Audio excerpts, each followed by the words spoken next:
Fabric consumption বললাম, এর আগেও বললাম যে আমরা দুই ভাগে করে থাকি। একটা ফর্মুলা কনজাম্পশন, আপনারা দেখবেন ইউটিউবে সার্চ দিলে বা আপনার গুগলে সার্চ দিলে একটা কনজাম্পশন দেখতে পাবেন। তো এখানে hand consumption parts by parts আমরা ক্যালকুলেটর করে আমরা যে কনজাম্পশনটা বের করি, সেটাই হচ্ছে ফর্মুলা কনজাম্পশন। আরেকটা হচ্ছে টেকনোলজি, যেটা আমরা ক্যাট ডিপার্টমেন্টে দেখবেন যে তাদের ফর্মুলা আছে, অটোমেটিকলি মার্কার করার পর যেটা বের হয় ওটা হচ্ছে টেকনোলজি কনজাম্পশন।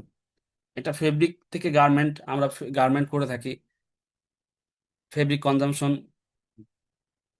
ফেব্রিক কনজাম্পশনের ক্ষেত্রে আমাদের কি কি লাগে? একটা লাগে স্যাম্পল। অনেক সময় স্যাম্পল না থাকলে আমরা, মানে এটা বিশেষ করে আমরা যখন ফেব্রিক বুকিং দেই, অবশ্যই আমাদেরকে স্যাম্পল থাকতে হবে। স্যাম্পলটা দেখে আর্ট কোথায় কি আছে না আছে এগুলো আমাদের জানতে হবে। এরপর সাইজ স্পেসিফিকেশন, যেটা হচ্ছে মেজারমেন্ট চার্টটা যেটা। এরপর রেশিও।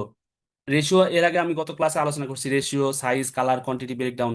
দেখছেন না গত ক্লাসে আমরা আলোচনা করছিলাম একটা পিও শিটে কোয়ান্টিটি ব্রেকডাউন কিভাবে রেশিও দেওয়া আছে।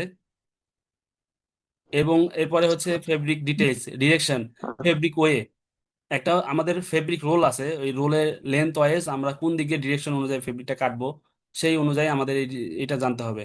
এবং প্যাটার্ন করতে হবে। প্যাটার্ন করে আমাদের ফেব্রিক উইথ জানতে হবে যে আমাদের এই ফেব্রিকটা কত উইথে আসবে।